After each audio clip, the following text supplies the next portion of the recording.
One of the hallmarks of British watchmaking is colour and creativity, and we've assembled 4 of the best British brands to demonstrate this.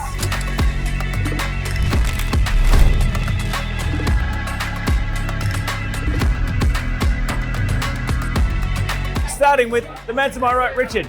My name's Richard, I'm the founder of Studio Underdog, and I brought a couple of watches here that celebrate British watchmaking. This year has been all about collaboration for us. So I've got the channeling my inner Iron Man today. He's the Robert Downey Jr., the Iron Man of the British watchmaking scene, next to a steely gent, Paul. Paul Sweetenham, wearing my golden bear. I'm the originator and owner of Fairer, and today we have the Stratton, which is an Ice and Kiesel moonface watch, and one of our longer servers, the Bernina, which is a ceramic bezel chronograph. To my left, it's José. Hi, I'm José. I'm the co-founder of Isotope watches, and I brought 2 of our extreme, so a very classic approach to a marquetry dial, and a very unique jumping hour that it's in production at the moment. And hard left, we have Matt from Beaucroft. Hey guys, I'm Matt from Beaucroft. So I'm the co-founder and designer at Beaucroft, and I brought 2 of our more colourful pieces. So this is our bestseller, our Fume Cicatil. This watch was designed as we wandered around the old town in Cambridge. Takes a lot of inspiration from the architecture, the bridges, and we always love a pop of colour. So that's been a key one. This one is our newest piece. It took us ages to get this tone right. We were looking for a red, a burgundy. Probably drink too much red wine, and this one just stood out as a real rich, deep, full-bodied edition. Matt, you're making me thirsty. That is not okay. Richard, hold this watch and talk to me about why Britain is so fearless in the way that it expresses itself. I've been in watches about 15 years. It's black dials, it's blue dials, it's Calatrava cases, it's Submariner rip-offs. It's the same stuff over and over, and yet, even in this small group here, we have so much character. We have people that are fearlessly doing stuff that's really, truly creative. Why is that? You are the best person to answer this. So, I mean, creativity is the word, right? I think, a British sense of humour is quite a nuanced little thing, and it's something that I think the wider world is starting to appreciate. That's one element of it. The other is, the reality is, there's not a huge industry left in Great Britain. So we're having to start to almost rebuild that. And the first stepping stone, something that we can contribute to, is that design, is that fun, is the storytelling element. And then hopefully, in many years to come, many stepping stones later and down the road, we'll start to see manufacture or other additional elements beyond purely design start to come to fruition. Yeah. So this is a great example of that. The weird and whimsical, something slightly funky and strange. And I think it's a great thing, right? As a brand, you want to be loved or loathed. You don't just want to be liked. And I feel like the weird and wonderful stuff is doing exactly that. Yeah. I'm going to return the favour then and ask José to talk about Richard. This is a collaboration with Fears. It's a watch inspired by a drink. José, you have truly done some of the weirdest watches I've ever effing seen in my life. The last one had a little green ghost running around the dial on a second hand. It's the wasabi. It's a wasabi, and it's mushroom themed, but I felt like I was tripping watching it. Where do your ideas come from, man? You need help. Yes, probably. No, it's what sits around us. It's what we see every day that I try to transport to the wrist, just like this, a Manhattan with beautiful colors, beautiful expression. 2 amazing brands together made this incredible watch. Yeah. I could have done that, I didn't. But that's the idea behind it. It's to adapt what surrounds us, and this industry allows us to travel the world, showing what we do, and every country, every city, every culture has something new to offer us. Yeah. And I try to absorb that and then to transform that to the wrist, toned down in a classic way or a very modern way, but just like this, representing a drink, we can represent a sign, we can represent so many symbols. An exit sign. Exactly, for like the exit or the wheel return, or that's where the inspiration comes from. For British Watchmakers Day, José completely deconstructed the flag and reconstructed it in marquetry. It's not only the ideas though, Paul, it's the craftsmanship and the quality. And I think what people talk about with both Beaucroft and Farah is that while there are colorful expressions, they're still built like tanks. If you're going to compete with the entire watch world, whilst design is critically important to get you off the first step, it has to be backed up by quality. You know, this is a long-term relationship with a watch piece for a customer. And, you know, if they're going to build a repertoire of watches across the various brands, or indeed with your own brand, it has to be a positive experience so that the enjoyment stays with the kicking off point, which is the design. Yes. So I think that's a critical point.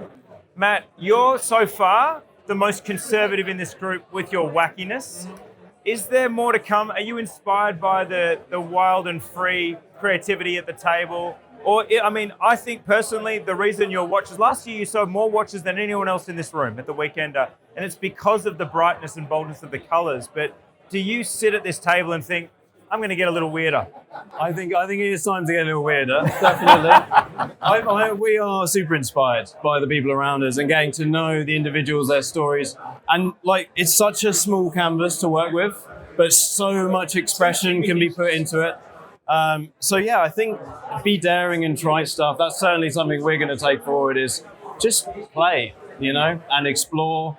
And it's usually pretty receptive. And as Richard said, it's not about being liked by everyone. It's about your expression. Something José does extremely well is just make what you want to make. Make something really cool and just excites you. And that's what it's all about, I think.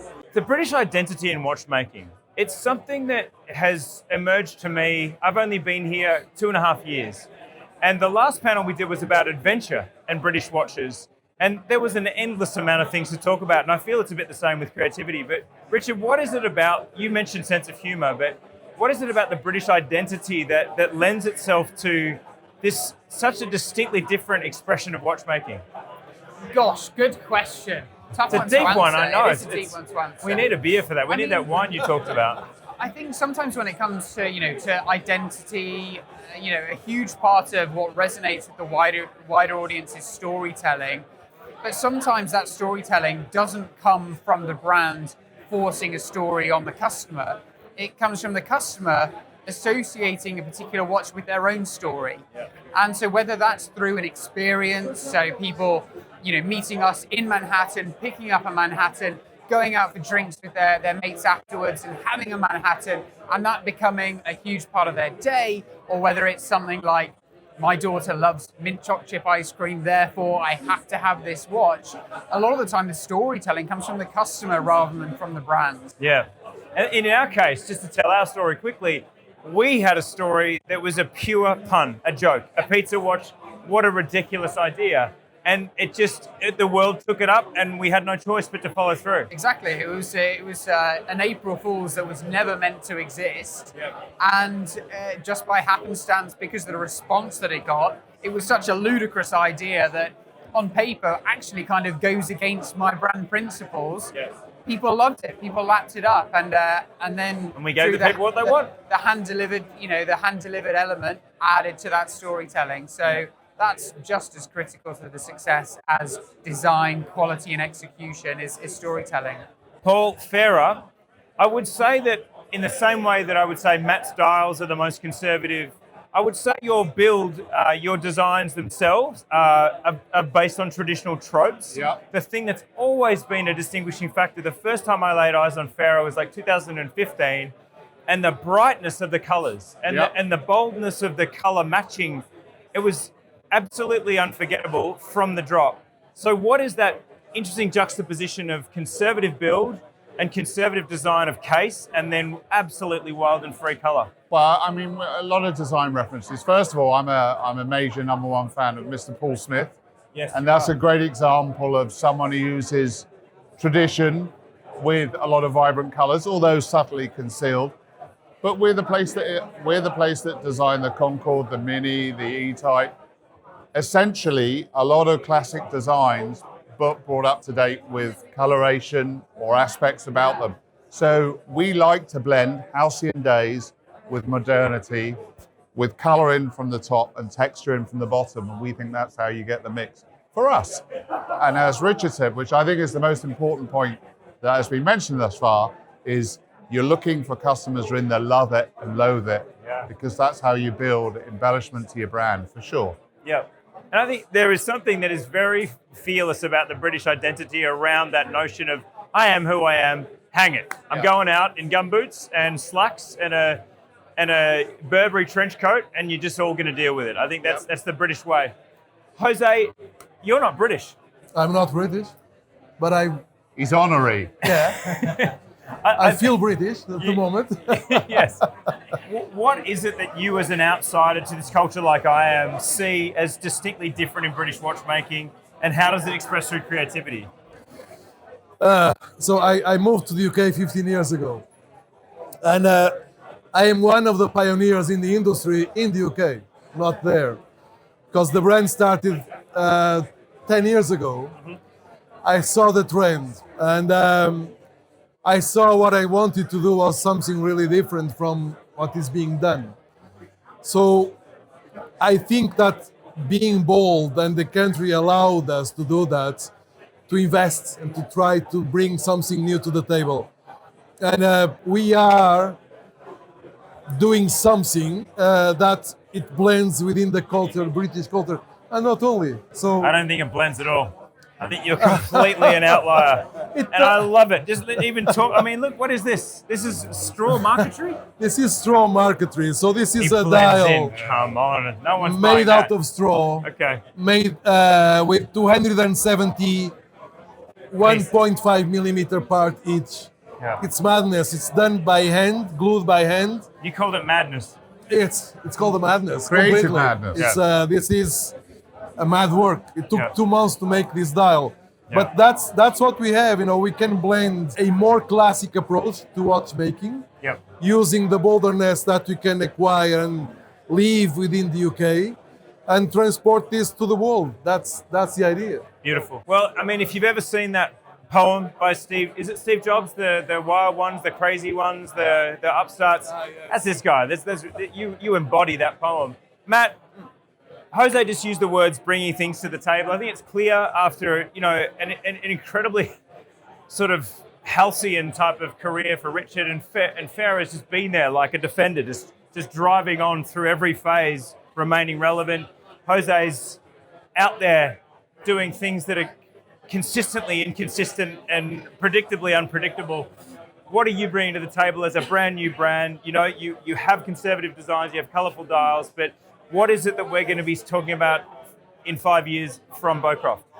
I think one of the things that really excites me in my journey as creating watches, exploring watches, is trying to create some really new classics.